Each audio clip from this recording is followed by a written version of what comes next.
అంటారు. గుర్తుపెట్టుకుందాం, తరతరాలు గడుస్తూ ఉన్నాయి.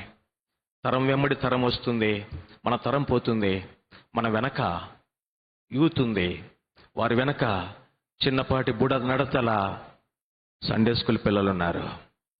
ఏం ఉంచిపోతాం వారికి? ఒక మాదిరికరంగా ఉండాలి. ఒక బోల్డ్ స్టేట్మెంట్ ఇవ్వగలిగినాడు పౌలు. 1 కొరింథీ 11:1 నేను క్రీస్తును పోలి నడుచుకున్నాను, మీరు నన్ను పోలి చెప్పగలుగుతామా? నా భార్యతో నేను చెప్పగలుగుతానా? నా పిల్లలతో నేను చెప్పగలుగుతానా?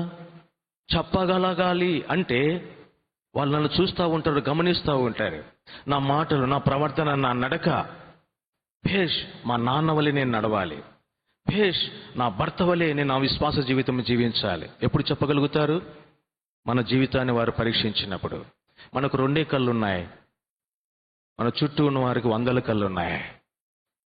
ప్రతి కన్ను మనల్ని పరీక్షిస్తుంటుంది. ప్రతి వ్యక్తి మన జీవితమును అడుగడుగున అణువణువు పరీక్షిస్తాడు.